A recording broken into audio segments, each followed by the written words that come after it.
And now, please welcome our moderator. Welcome, Secretary Scalia. It's such a pleasure to have you with us here today. During your tenure, America hit the lowest unemployment rates in 50 years. In February of 2020, the unemployment rate was 3.5%, and the last time it was that low was actually in 1969. The administration has been applying certain strategies to drive unemployment down, such as deregulation and a focus on middle skill development, such as apprenticeships. But with the onset of COVID-19, unemployment skyrocketed at one point to 4.7%. I want to ask you, did you have to change strategies in the face of COVID-19? And if so, how did you respond? Well, Carrie, first of all, it's a pleasure to join you today, and thanks for your participation in this dialogue. And I sometimes tell people jokingly that even though I've only been Labor Secretary about a little more than a year, it feels sometimes like I'm in my second term as Labor Secretary. The first term through early March of this year, the second term, of course, starting then. As you noted, through February, we had just an extraordinary job market with unemployment at 3.5%. We'd added 7 million jobs since January 2017. We had rising wages and rising more quickly for lower paid workers. And I think it is important to pause and talk about that for just a moment, because I do believe strongly that it informs where we go forward in this, what I've jokingly referred to as a second term as Labor Secretary. There was recently new economic data put out at the end of last month and early this month by the Census Bureau and by the Fed that really put a further underline and exclamation point on the economy that we were enjoying pre-COVID, showing that in 2019, for example, we had the largest increase in median household income ever recorded. It was up nearly 7% and up more for populations that historically had less opportunity in the workplace, particularly women, but also African Americans and others did particularly well with wages. And then we saw the poverty rate was the lowest level in approximately 50 years last year. Looking at the period 2016 to 2019, the wage gap actually closed. People at the top levels of income saw slight growth during that period. People in the bottom 20% or so saw a 32% increase in net worth, which is just terrific. So it was a period, what I've called a very inclusive economy with record low unemployment for African Americans, Hispanic Americans, Asian Americans. And the president and I and his administration attribute that growth toward, as you mentioned, policies of tax cuts to incentivize growth and job creation, and also eliminating unnecessary regulatory burdens that can discourage growth and job creation. So going forward now, I think those strategies are as important, arguably more important than ever as we move forward. I think it's critical to know why the economy was working so well for workers pre-COVID, and to continue to act on those lessons. That said, Carrie, obviously there are other strategies that come to the fore. We had very high unemployment back in March, April, May, and we've made tremendous progress bringing it down. In 4 months, we got it under 8.5%. In the last administration, during the financial crisis, it took nearly 3 years to get unemployment under 8.5%. But we still have work to do. So finding a way to continue unemployment benefits is a priority now that was not a great concern pre-COVID. Implementing the CARES Act, the Families First Coronavirus Response Act with its paid leave for small businesses, that has been an important new priority. And of course, ensuring safety in the workplace, a priority as well. With respect to workforce development, we should talk about this more, but apprenticeships was something we were very focused on even pre-COVID. And I view a lot of the things that we were doing pre-COVID to help better equip people for the workforce as more important than ever. Not a new strategy, but appreciating the value of the strategies that we had and pursuing those even more vigorously. Just to, just final observation here. Back through February, I would talk to people about changes in our approach toward workforce development, like apprenticeships, and I would say, we need to remember these. We need to incorporate these into our programs so that we're prepared, because someday, I said, the economy will take a downturn. And I was quick to add, it'll be 5 years from now. But lo and behold, it was, less than 5 weeks later.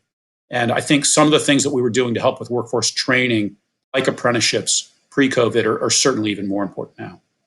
Well, let me pick up on that point then, exactly about the acceleration of change in the labor market as a result of COVID-19. Some people in the tech industry have said that maybe we've rushed forward 10 years in terms of our reliance on technologies, perhaps on the displacement of workers with robotics or other technologies. And so do you feel that not only are you serving a second term per se, but that the entire labor market has been transformed in an accelerated way during this period? Carrie, there's no doubt that there's been a period of sort of compressed change in the job markets, that things that maybe in ordinary circumstances would have played out over a much larger period of time have been forced to happen more quickly. One, as you're suggesting, is obviously simply people's greater comfort with remote discussions like the one we're having now. And I think those are more accepted. I think they'll be used more going forward once we're out of this. And by the way, we are making tremendous progress toward a vaccine as well as with therapeutics. We've seen some sectors grow greatly. Obviously, some of the retailers that have a very strong online presence did a great deal of hiring. I think people's shopping habits have changed a bit more quickly than they might have. But let me say, on the other hand, there are those who do question whether working remotely is a good thing long term. And I think certainly there are many who still prefer an in-person retail shopping experience too. So although a lot of capabilities developed rapidly, people became more comfortable and familiar with certain practices, I think it's too soon to judge what the long-term impact on the job markets will be. So let me drill down a little bit on your discussion of apprenticeships, because this is really one of the most interesting transformations that could happen during this period of time. You'd already been working on apprenticeships. This isn't something that you're just starting now, but suddenly the discussion around these shorter credentials that fall short of a 4-year degree at a university have really come into focus. And for many years now, probably for the last 50 years, this notion of the American dream has included the ideal of achieving a 4-year degree at a college. Do you think that that is going to change now? Is the value of a 4-year degree at a college going to diminish? And how are apprenticeships going to play into that? This is a great question, and I do think the 4-year college degree remains a very valuable credential, no doubt about it. However, the majority of people that enter college don't graduate. Most of those, many of those at least, nonetheless accumulate debt while they're there. And a large number of employers tell us that even when people do have that college degree, they're not necessarily showing up in the workplace with the skills the employers want. There's some frustration with the worker that's coming to them from colleges.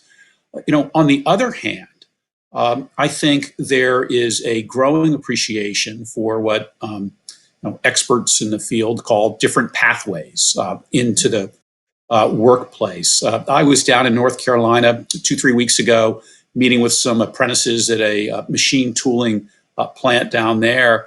This was a company that was having a hard time finding skilled workers. It decided to establish relationships with local high schools and with the local community college system.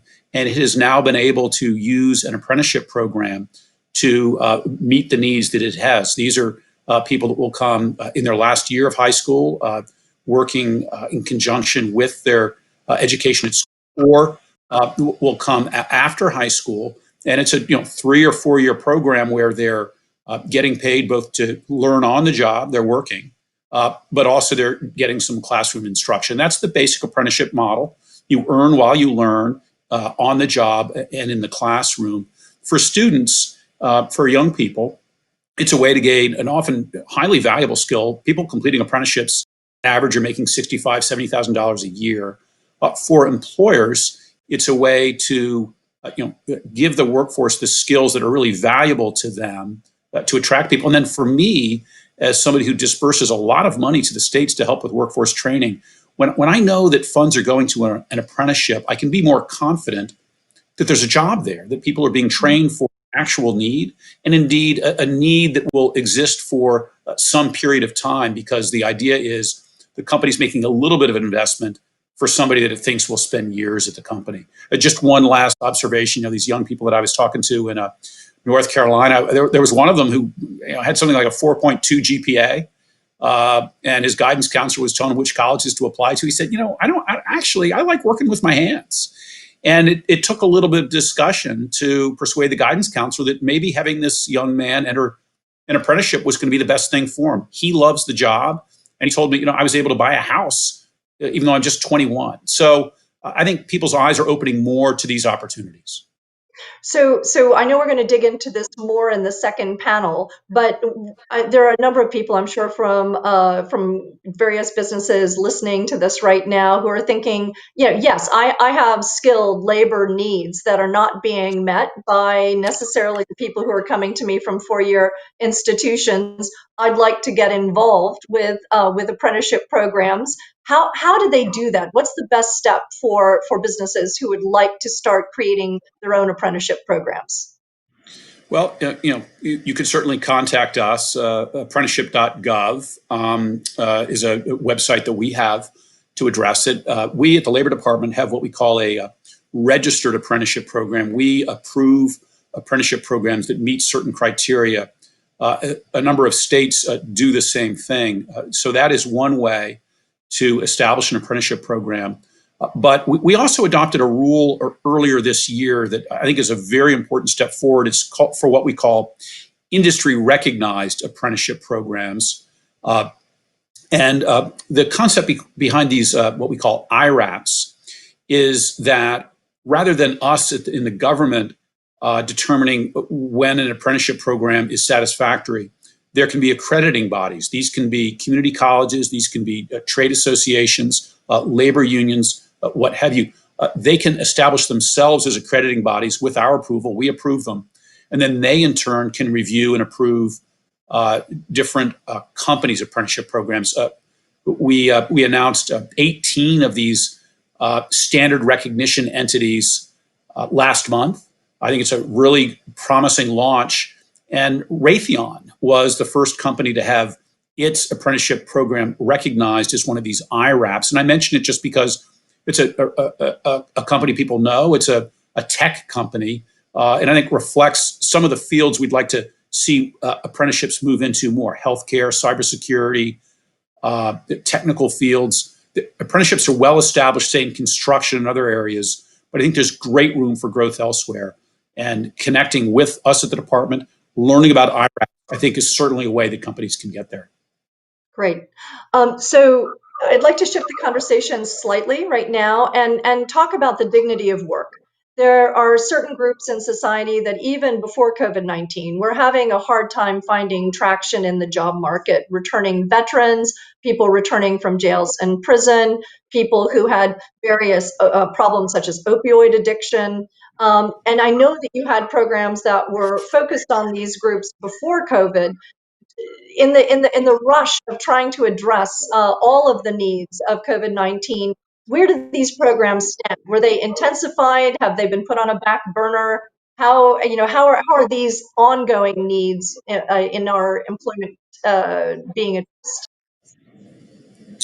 Well, they are important programs, and I think in some ways they're more important than ever.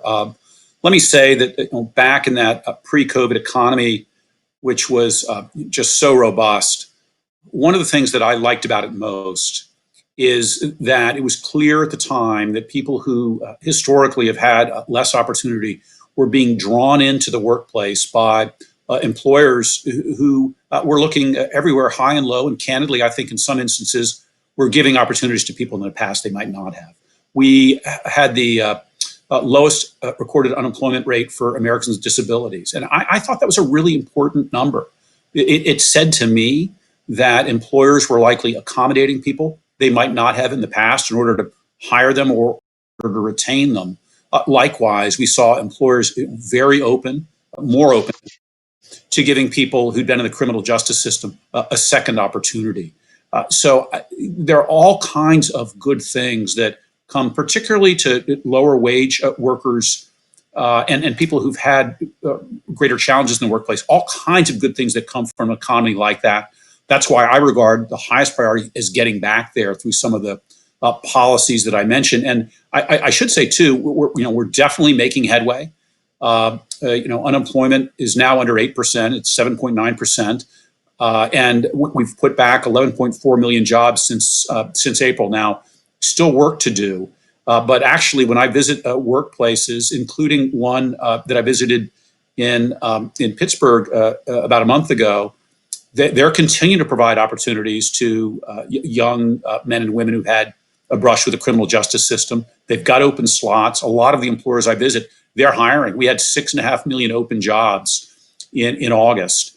And so we have programs to provide grants to homeless veterans, to people coming from the criminal justice system. I was in Ohio not long ago announcing grants to contend with the opioid crisis. We've seen a significant increase, I'm afraid, or it appears we have, an opioid use over the last few months. It's one of the reasons we've considered it important to reopen the economy. So these programs, which I've mentioned, and through which we've given hundreds of millions of dollars in grants to assist these populations, remain in place.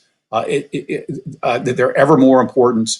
And by the way, just one quick other point on that, Carrie, something that I've focused on really since the time I came in is the performance of these programs. We make the grant really important to me that they function in a way that gets people jobs they wouldn't have gotten if they had not participated in the program. That will remain a focus too. So I'm always fascinated to hear different people's perspectives on the American dream. And obviously, your family has such a wonderful American dream story. You yourself, you have 7 children, and you must have hopes and dreams for them. Could you share with us just a little bit about your family's American dream progression and how you view the American dream in society today? Sure. I have what I think is a pretty straightforward, some would think simplistic, but I think absolutely true and accurate view of the American dream. I view this as a country conceived in liberty and dedicated to the proposition that all men are created equal. That's, I can't improve on Abraham Lincoln's definition. Now, by that I mean those were the ideals, those were the goals, those are the values that we hold. They're not certainly the values that we've always lived by, including our great founders who nonetheless had serious moral failings. I should hasten to add, as we all do. But those values have made this country a better place all the time. One of the reasons that Martin Luther King became a hero of mine is not just his battle against injustice, but that he did it by demanding America to live to those very high ideals. So, my grandfather came here from Sicily, speaking no English as a teenager, and ended up getting a PhD at Columbia. That's the American dream. I really believe it is still there, and in fact, I think the dream is broader, more inclusive, because we are now to the framers' vision than we were even decades ago.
And now, please welcome our moderator.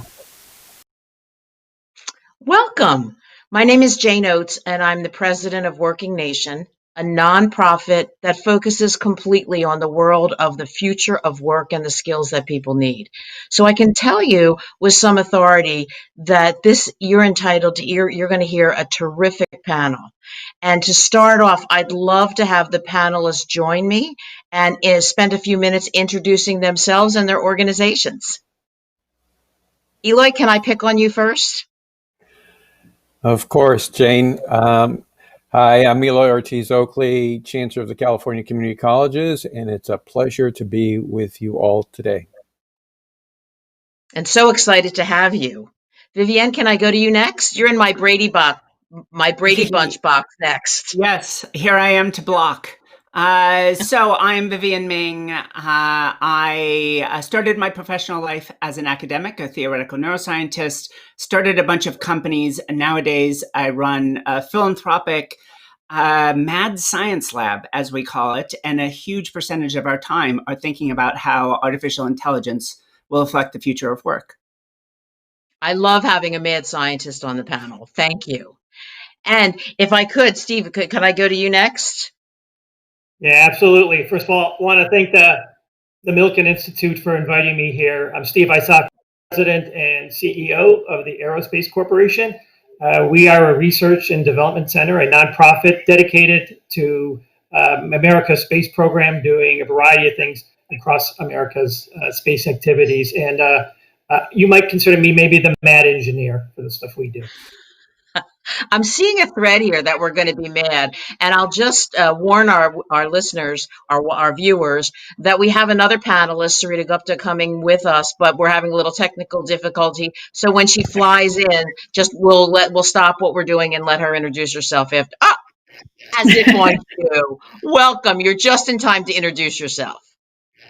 Thank you so much. I'm so sorry for the technical issues on my end. I'm Saritagupta. I'm the director of the Future of Workers program at the Ford Foundation, and really happy to be a part of this discussion today. Well, I'm delighted that you've all introduced yourselves, because now everyone knows I tell the truth. It's a spectacular panel. And I think I'm going to get COVID out of the way with the first question, if I may. So if you were to give me a brief idea of how COVID has impacted you positively or negatively. And Vivienne, I'm going to start with you, because if you go to your website, you see lots of positives about what the positive outcomes of COVID may very well be. So I'll let you start.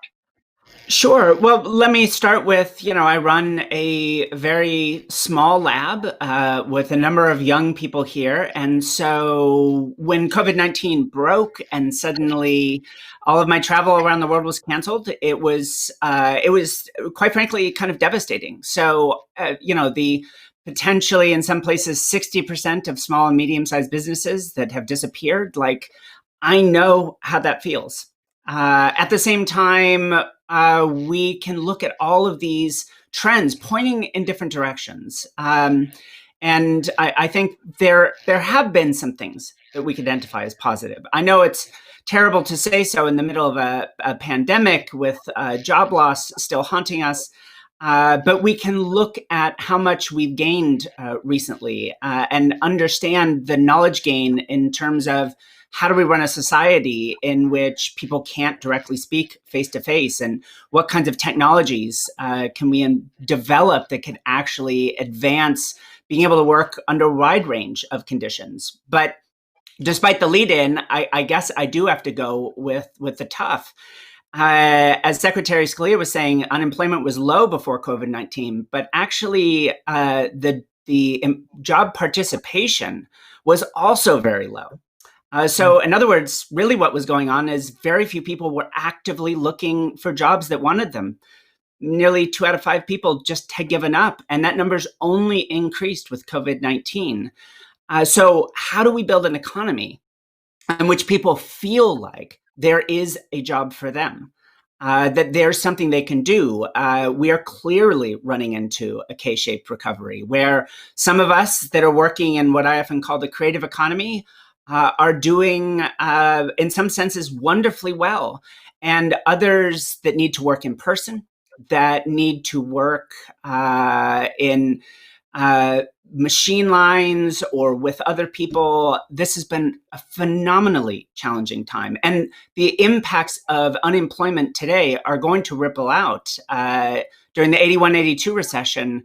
For those people that lost work early in their career, not just their employment rates, but their all-cause mortality increased by 8 percentage points. Over the next 20 to 30 years, we might see substantial negative impact, not just on jobs, but on health as a result of people being pushed out of something that gives them meaning in their life, which is a good job. So, a crazy mad scientist like me gets to run experiments and learn new things because the world is strange and different right in the moment. But those experiments need to tie back into the fact that people's lives are being devastated by this, not just economically. And we need to come up with a new way in which people feel that there is a meaningful job in the future for them, that they're not just going to be a pair of legs walking an AI around the room, or someone that's shuffling boxes around, but that they're actually creating something of value into the future. Well, and I think that's, Sarita, I hope you agree with me that that's a natural segue to you, since your work is centered around not the future of work, but the future of workers. Workers right now, just as Vivian said, who have been devastated by the health problems, the family problems, and the economic problems they've developed. So what do you think about the impact of COVID on your work and the people you care about?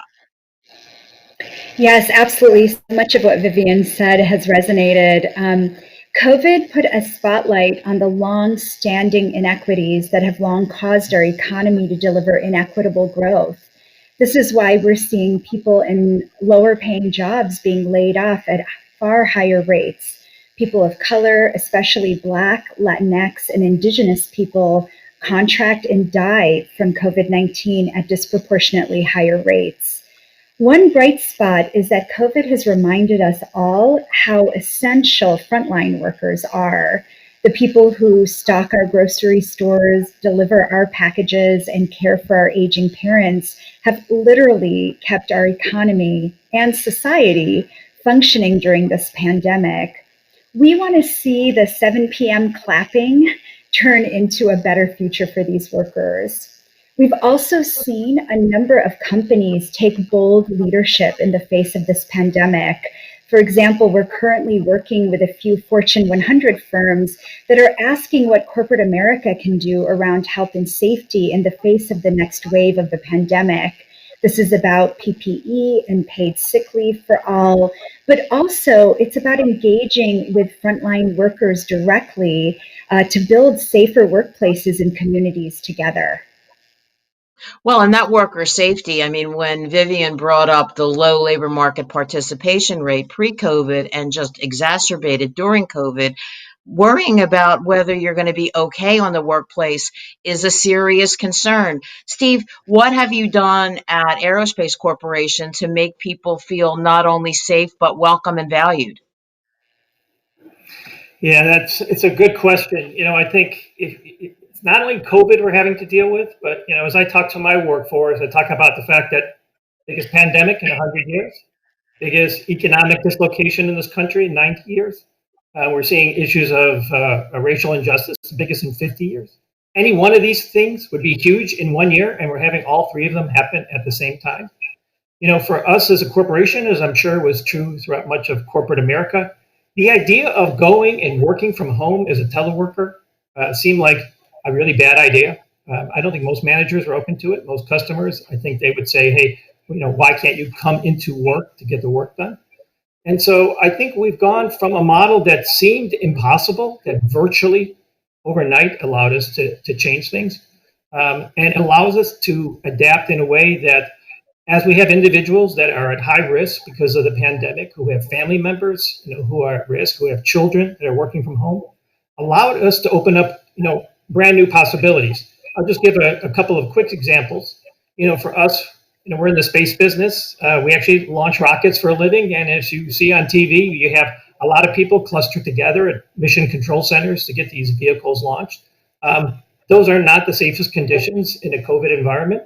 And yet we have been able to, in these last few months, come up with ways to have people on a remote basis actually come in and use the latest collaborative tools to actually launch rockets without necessarily having to physically be in locations that we always thought that they had to be in. Similarly, for just the flexibility that it has provided us, when we surveyed our own workforce, 1/6 of my workforce says they are more productive today than they were when they were coming into work. A lot of our companies in Los Angeles, the commutes are really pretty terrible. To be able to find affordable housing, you have to go further out. The fact that we can bring in these sort of new kind of tools, these new kind of collaborative tools that allow people to work together and actually get the work done, has been a way that, as I've talked to my team, in fact, just early this morning, I was talking about, telework is here to stay.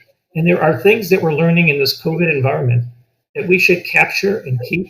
And a lot of it boils down to workplace flexibility, which I think really opens up the possibilities of the future of work. Well, I think that's if that happens, it's going to be terrific because for working parents, it's been very difficult to balance the commute and working and childcare. So that will be a great outcome. Eloy, I saved you for last because all of us know that no one has been hit as hard as higher education in COVID. Not only did you have to make the pivot last spring, deal with the summer, but you came into the fall. So Hal, give us the picture of what's happened with particularly the community college system in California, but certainly in higher ed overall. Sure. Thank you, Jane. First, let me begin with the positive. What we've seen is amazing resilience. Community colleges in California and throughout the nation have responded quickly to this crisis, have responded with open arms, and with the kind of empathy that you would expect to see from community colleges anywhere in this country. Our students are amazingly resilient. They continue to press forward in the face of huge challenges.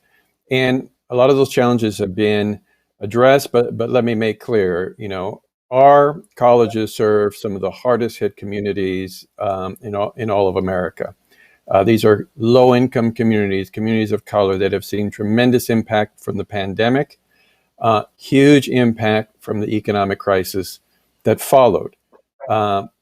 Majority of our students have either completely lost work, lost hours, are disconnected from the workforce now, have families, have tremendous needs in their household. So, and the other thing is, while we pivoted very quickly to an online and remote environment, so many of these students in their communities lack quality access to broadband. And I know we'll talk more about that later, but that's been a huge, huge issue.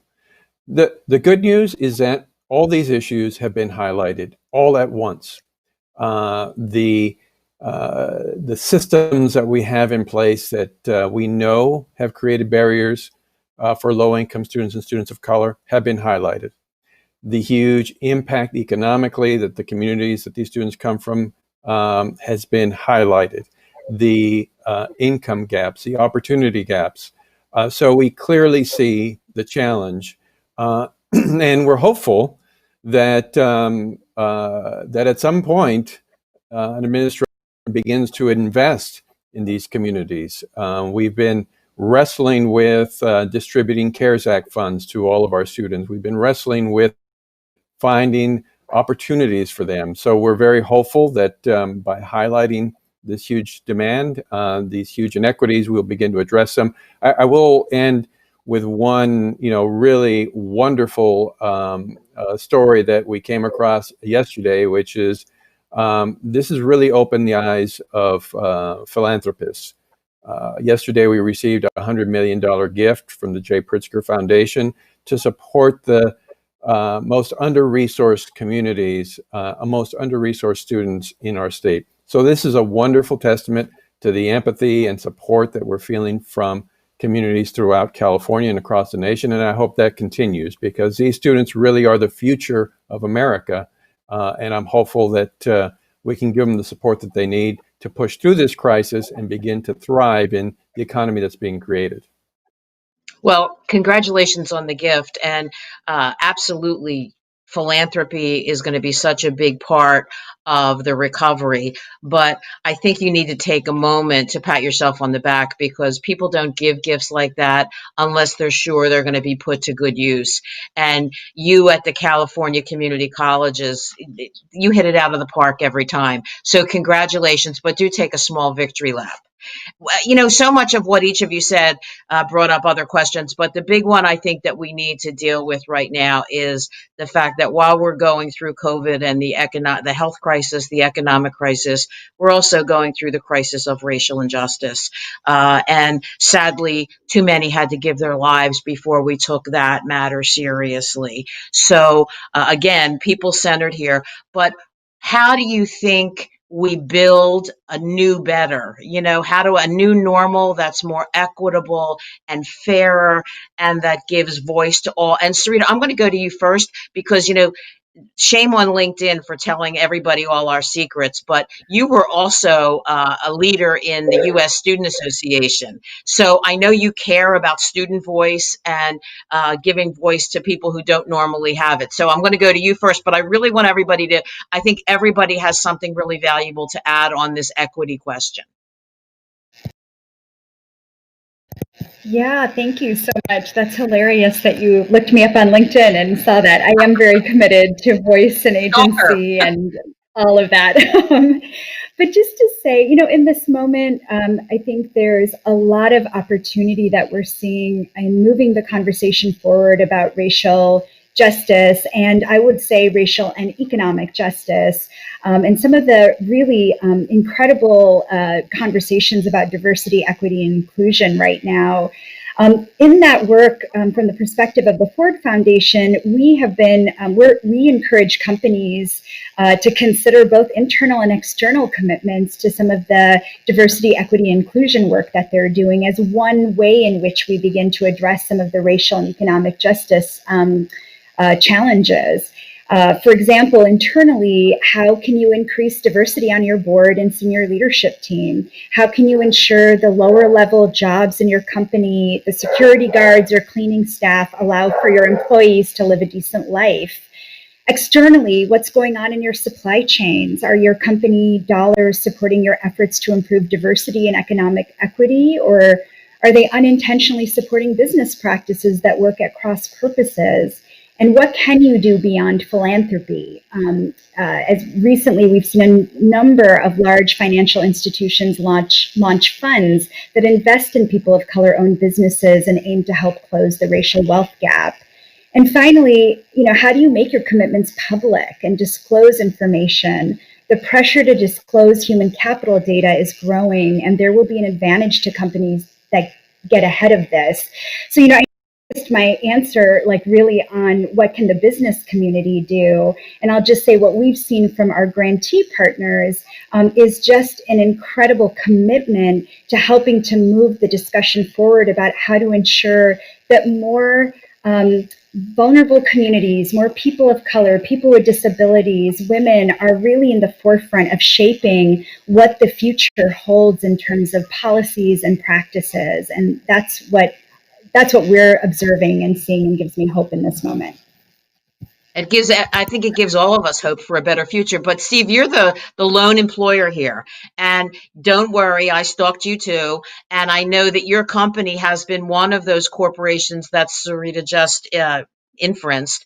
You've made a public commitment to really look at equity differently. And give us, my look at your company is that you employ everybody from people with a certificate out of high school all the way up to postdocs, so give us an idea about what your plans are to both diversify your talent pool and maybe to move up some incumbent workers into better jobs within your company.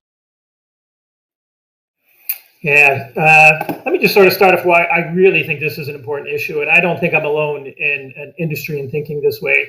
I was watching a Ken Burns special many months ago on Vietnam, and that episode was on 1968, and you could see the protests in the street and it divided America. And I remember thinking to myself, God, I'm so glad we're not living through those kinds of times.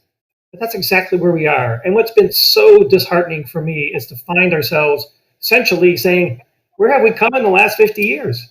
Not as far as we had thought. And so, for me, and I think many other CEOs, it's sort of a renewed determination to say, I am not going to pass this problem on to the next generation. It's no longer about good intentions and good words and nice statements. It's about results. And I think it's important for this country. I think it's a moral question. But I'll be honest, I also think it's for the very survival of the businesses of the future. This is where our future workforce is going to come from. I know in my business that innovation occurs when you have different people with different perspectives and different backgrounds bringing new ideas to the table and an openness to hear from those people. So as I speak to my workforce, I tell them it's about the survival of our company that we step forward on diversity, equity, and inclusion. So just a couple of quick examples of things that we've committed ourselves to. In our industry of aerospace and defense, we see, for example, the percentage of Black engineers has stayed at 3%, which is very paltry. It's not good. It's a number that hasn't improved despite effort. So we decided we're going to double down and we're going to do better than that. We're going to undertake a really aggressive effort to recruit and to improve our representation, not just at the entry level of the company, but to make sure when you look at the organization at the leadership level, that you see people of color, you see gender representation at the top, all the way up to our board of trustees. And I think what has been great about this, it has really opened up a candid conversation to say that even well-meaning people, we all have our unconscious bias. And as we go about selecting, we just inadvertently sort of leave people off that we're not considering. So it really has been a very good soul-searching opportunity to think about how we go about achieving diversity on our team and the unconscious biases that we each have that we need to be honest about and talk about. Well, I know Eloy's ears are perking up there because he's going to make sure he has a beeline for all his engineering tech grads in the system to come to you. And I hope we have some HBCUs and some HSIs watching. So I hope your phone is ringing off the hook, quite frankly. But Eli, I'm going to go to you next, and certainly I welcome any of you to jump in. But Eloy, I really want to talk about some of the things you brought up about some of the clear-cut inequities, like broadband access, like access to something better than a smartphone. So what are some of the things that you think could be great policy changes, either with a continuing administration or a new administration as they come in January? What policy changes do you think would really make a difference on educational equity for the students you serve? Thanks for the question, Jane. Let me begin with this question of broadband. Broadband not only affects students in higher education, but in this crisis, it clearly affects students in the K-12 system. It affects everyone in the economy. We are living in a digital economy, and lack of access to broadband means that low-income individuals, under-resourced communities of color, will not be able to meaningfully participate in the economy that we're creating. So to me, this is an infrastructure investment issue, an infrastructure issue no different than the electricity grid or water or anything else that we rely on to run the economy and to ensure everyone has access to. I think that is a clear state policy issue, federal policy issue. How do we begin to treat broadband like we treat any other utility and ensure that every community has quality access to it? I think that would open the door to so many innovations in higher education, because even the wonderful work that we're doing throughout the country to create competency-based education, to go online, the great work that faculty throughout the country are doing to create quality content online, it's all for naught if students can't have access to it. What was happening before this crisis that masked the situation is many students were going to McDonald's to get Wi-Fi access, to Barnes & Noble, to their local coffee shop.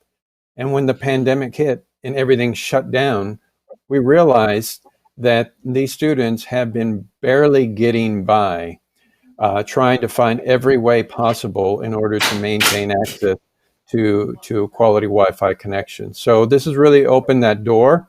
There is so much happening in terms of innovation in delivering education. So much we know about learning science and how the brain learns, but none of that really can be accessed, and none of it can be distributed to communities throughout America if we don't deal with this fundamental issue of the infrastructure that communities of color and low-income communities have in terms of broadband.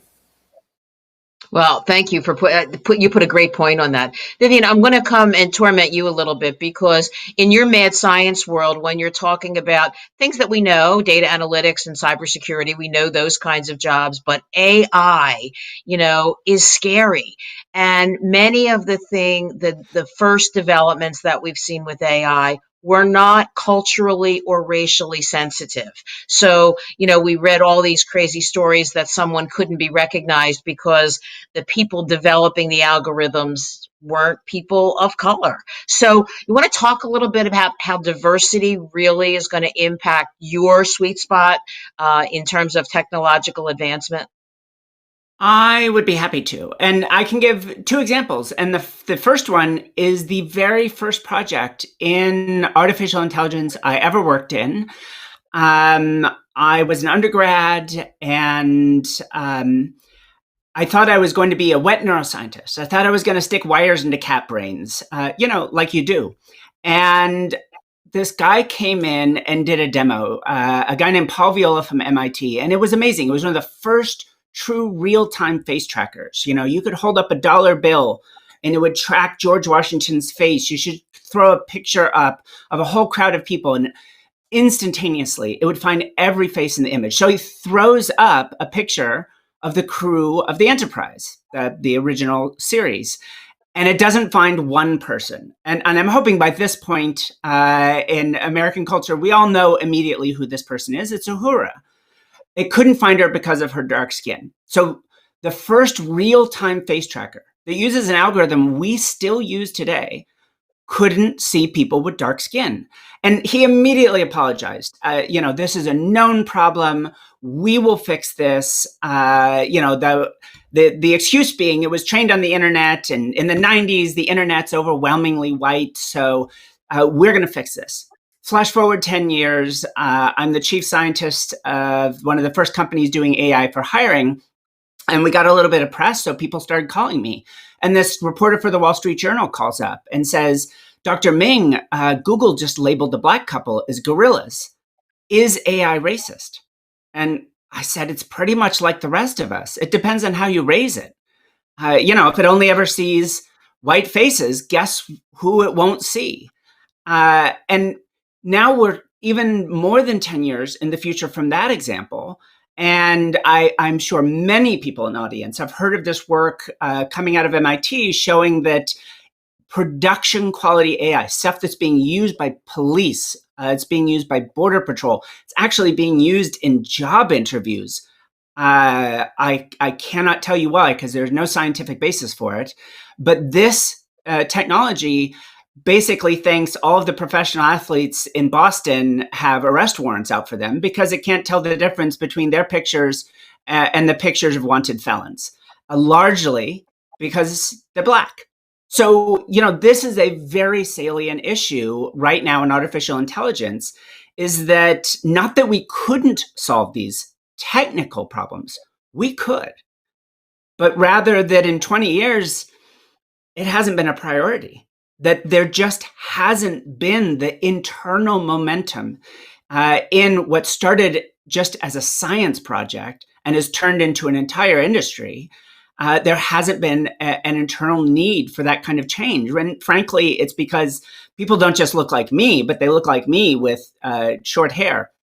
This is overwhelmingly being built by a bunch of young men with lots of brains and good intentions for the most part, but not a lot of experience with how you solve real world problems. And yet we're asking those young men, and boy, a lot of them are coming in finally, and people of color, but it's still overwhelmingly of a type. And we're asking them not just to build AI, we're asking them to solve some of the biggest problems our civilization has ever confronted. And frankly, if we were going to solve race relations in America, we'd have done it already. AI is not magic. It's only going to reflect our own moral choices right back at us. And in that sense, it actually can be used as a powerful tool. I know I've talked for a bit, but let me just take one more minute to say all the conversation we just had about work and people being left behind. We just wrote a big paper about this big question, wage gap, for example. A lot of economics research on wage gap say essentially, hey, it's not our fault. Women make different choices than men. Wage gap is their fault. Well, I thought, rather than tackle those facts, which might be problematic, what if we assumed it was true, but tried to look for why? Why would people seemingly make an irrational decision of working incredibly hard, going to a great university, getting a great job, and then working less hard when they finally got the job? And what we found was the single biggest predictor of a wage gap across US companies, 60,000 total companies, in fact, around the world, was how many female faces were on the leadership team when we're looking at gender wage gap. The single biggest predictor of black-white wage gap in US companies was how many black faces were on the leadership team. In other words, it isn't simply that you can hire your way out of racial and gender inequality in your mailroom. Instead, all of those young employees are working incredibly hard, and then they're looking up and seeing no one like them at the other end of their company. And some part of them is saying, God, I'm going to keep working hard for the rest of my life, but I'm going to work hard in my church. I'm going to work hard on my family. I'm going to work hard in my community. There's no payoff here. And it doesn't have to be a huge effect for people to start making different choices. And I think it's exciting to be able to use the very foibles of AI, the fact that it can represent the biases, it can replicate many of the biases of our society to actually do something good by analyzing the faces of that leadership team and seeing that degree of maleness and whiteness was actually changed the way people worked if they couldn't see themselves represented.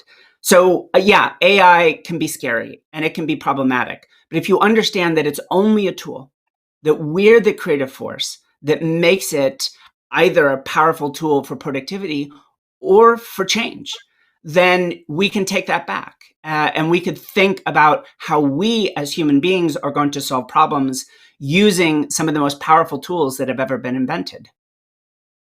Well, let's take that you have to see it to be it kind of philosophy that we had for decades with women. Let's take that further.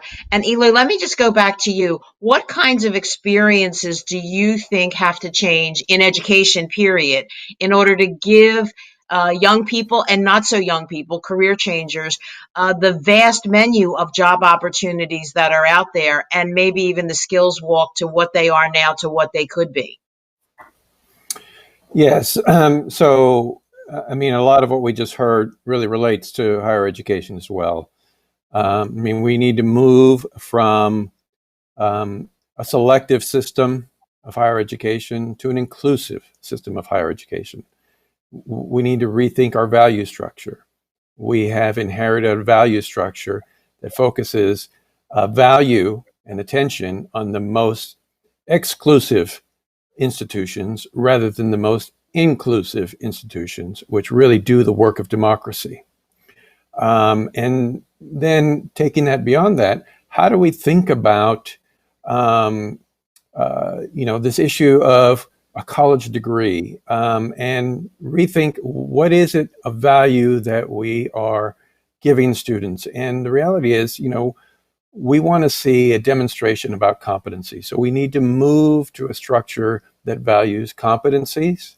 How do we articulate those competencies rather than just placing value on seat time or spending time in a university, which, given the current model, because it is so selective, and non-inclusive, you're really taking the opportunity to many more Americans than you're giving them. So we need to democratize higher education. We need to break down the component parts, give greater value to those, and ensure that we're articulating to employers and to other members of society what that individual really has in terms of not only their formal education, but their life experience education. I think the greatest example, particularly since I'm a former member of the military, is how much every member of the military learns in terms of competencies.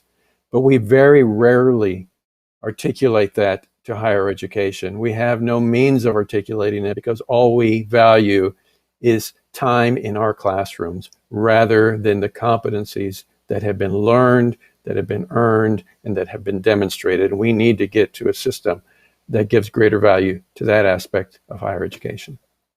Boy, we're missing out on so much talent there. Sarita, how about you? What are you seeing with your grantees? This concept of exposing people to new aspects of the world of technology through jobs that they may not have known before. Are some of your grantees really spending time on that? Yes, we absolutely have grantees spending time on that. And actually, I want to pick up on this point that I thought Vivian said so beautifully around technology in particular.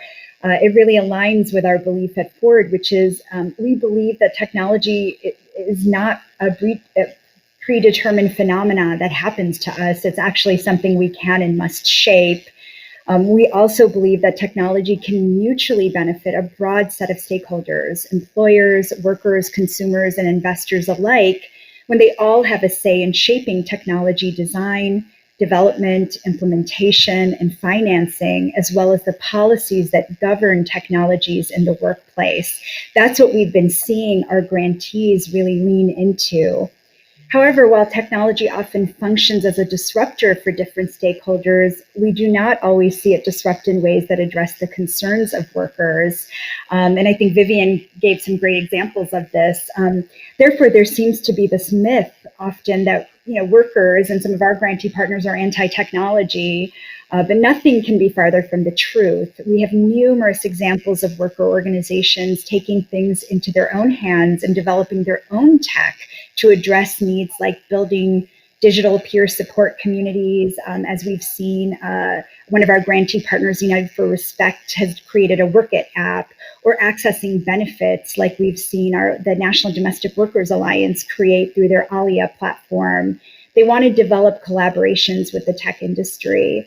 Thus, the question that we often explore with our grantee partners, and what's been an animating question across our work, is how might we ensure workers have a voice and place at the relevant business, financial, technology, governance, and cultural tables so they can help shape our collective future?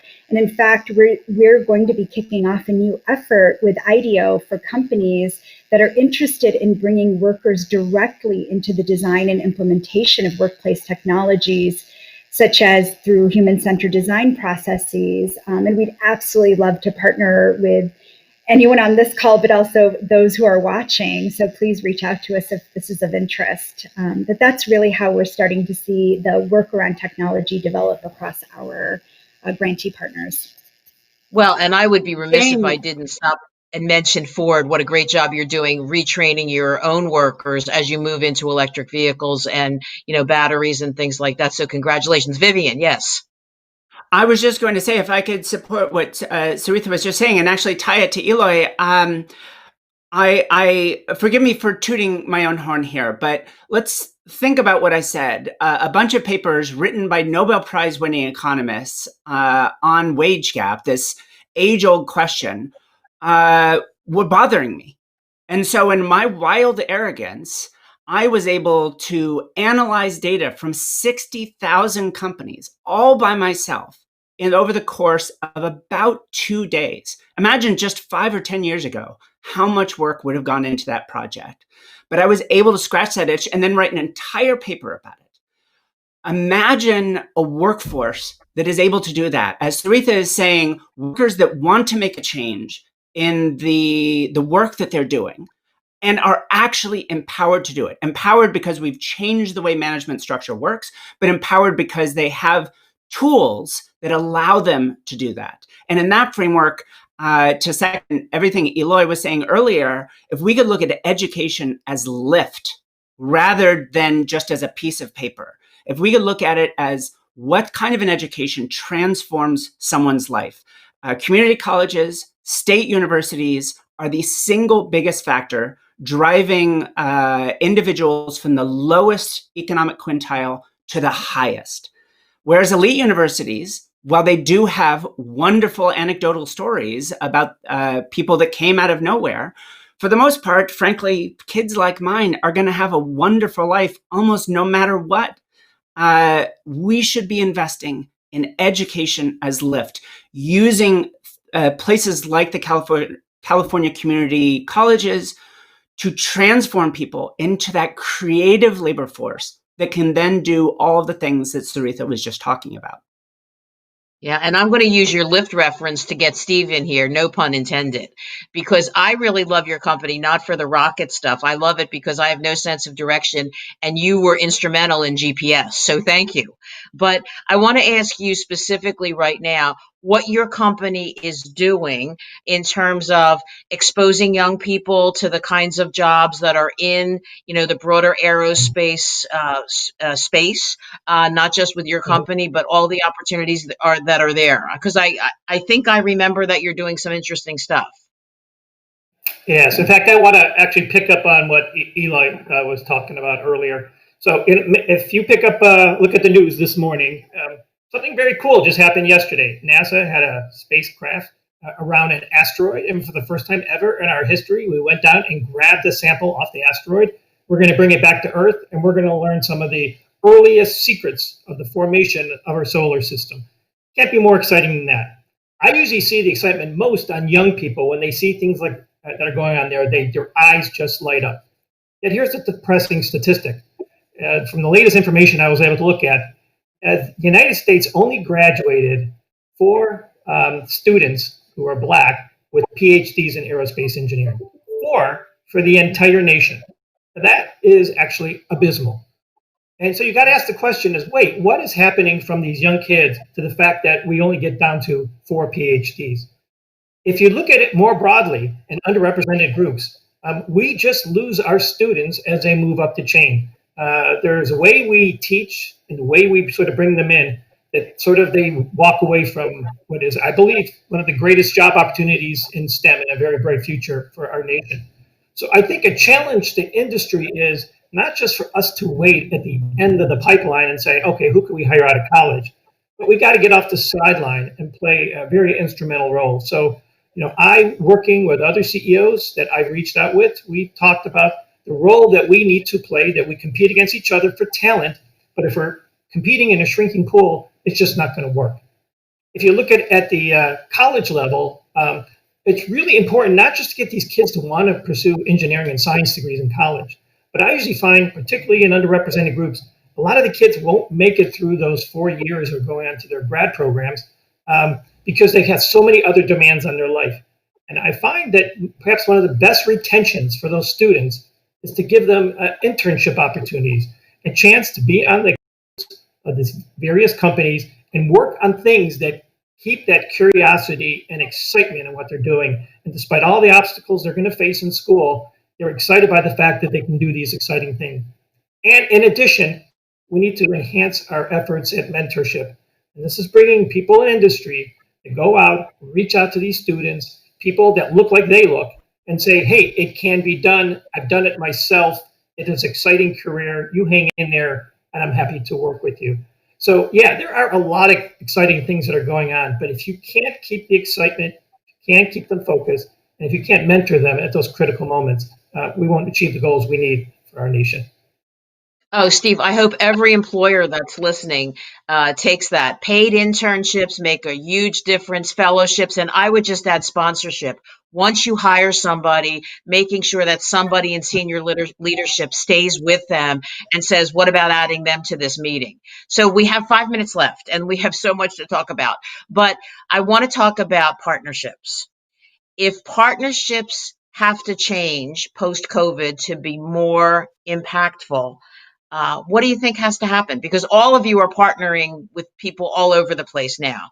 But what do you think has to change to make partnerships really different as we recover from this pandemic? Who wants to start? Okay, I'll pick on somebody. Eli, I was going to pick on you. I'll jump in real quick. I think we need to significantly shorten the dialogue between employers and educational institutions like community colleges who are training the workforce. There is too much noise in between, too many parties in between. We've got to close that gap. There's got to be a new compact between education and employers, and we need to better articulate competencies and skills to the employer as quickly as possible. So I think that is the single most important thing that we need to work on in the partnership between higher education and employers. Which is a critical partnership. Vivian, what do you think? We're running out of time, but quick. What do you think about partnerships? We'll make it quick. Let me speak from something I know well, which is the startup economy. Things move fast. In 6 months, the whole world changes and you're out of business. And yet, startups generate enormous job growth, particularly in high-paid, high-impact jobs. And yet, we leave so much on the table. We just launched a project called the Inclusion Impact Index. It's available for free. You can search it at socos.org, or beyond that, we're looking in real time at job creation at every major metro in the United States and what it could be.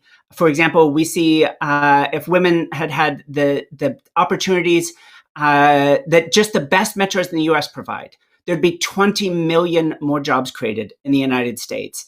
That is a huge impact that we are leaving on the table because, and I've experienced this myself, venture capitalists don't see someone like me as someone that could actually lead a company. So we need a healthier space. Yeah, their loss. Steve, well, how do partnerships have to improve? I think we can tie it back to the COVID discussion we had up front. I think this is a unique opportunity for us to reinvent ourselves, to reinvent education. So I look forward to, on Eli's point, to work with our academic institutions and perhaps why do students have to be in the classroom? Maybe they can have their classes while they're on our campus building satellites. I think it's a great opportunity for us to reinvent how we do things and therefore broaden our reach to ever larger communities. Oh, terrific. Sarita, last word. Yeah, I would just say as a philanthropy, we see ourselves as a critical partner to workers and their movement for equity, to governments, and also to businesses that want to step up and be part of building a more equitable future together. Philanthropy will never be enough to address these challenges. So for us, it's all about being that risk capital where government or business cannot or will not yet invest in working in partnership.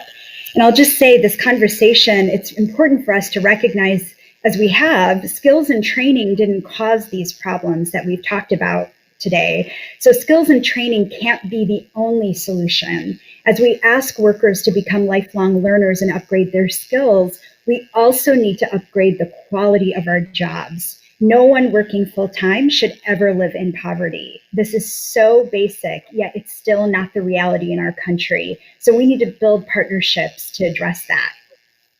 Oh, I can't think of a better way to end the panel.